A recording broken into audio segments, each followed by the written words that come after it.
আমি বেড়াতে যেতে ভালোবাসি, আমার হাজব্যান্ডের সামর্থ্য থাকার পরও কোনোদিন সে নিয়ে যায় না। স্বামী যদি ঘুরতে নিয়ে না যায় তাহলে সেটা স্বামীর ত্রুটি, কিন্তু কতটুকু ঘুরতে নিয়ে যাবে, স্ত্রী কতটুকু চায়, সেটা আমার ব্যাখ্যা সাপেক্ষ বিষয়। অনেক বউ আছে ডেইলি চাইনিজ খেতে চায়, কদিন পরপরই তারা কক্সবাজার যেতে মন চায়। এখন তার এই চাওয়া পূরণ করা স্বামীর জন্য আবশ্যক কিনা?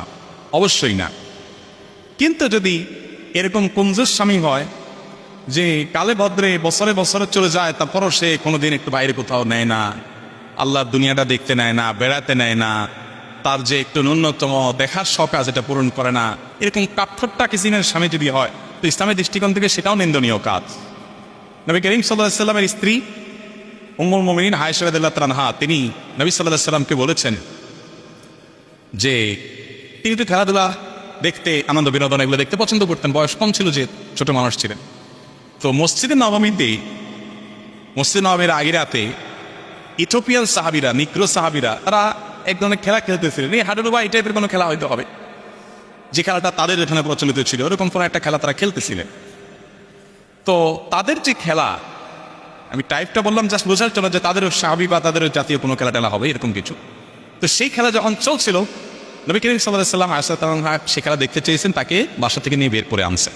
আনার পর নবী সাল্লাল্লাহু আলাইহি ওয়াসাল্লাম বসেছেন খেলা দেখার জন্য গ্যালারিতে, এবং আয়েশা তাআলা যেহেতু মেয়ে মানুষ, তিনি যদি দেখেন অন্য কেউ দূর থেকে তাকালে দেখে ফেলবে তাকে, এই জন্য তাকে পেছনে বসাইছেন। পেছনে বসাইয়া নবী সাল্লাল্লাহু আলাইহি ওয়াসাল্লাম কাঁধে তাকে থুতনি রেখে খেলা দেখার জন্য বললেন।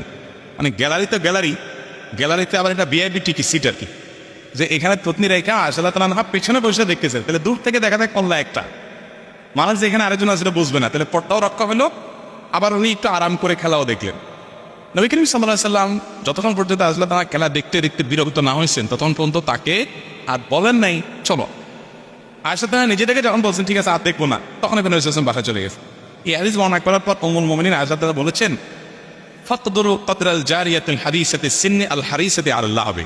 ও দুনিয়ার পুরুষরা, স্বামীরা, তোমরা তোমাদের অল্প বয়স্কা স্ত্রীদের বিনোদনের প্রতি ভালোবাসা, টান, এটার খেয়াল রাখবা।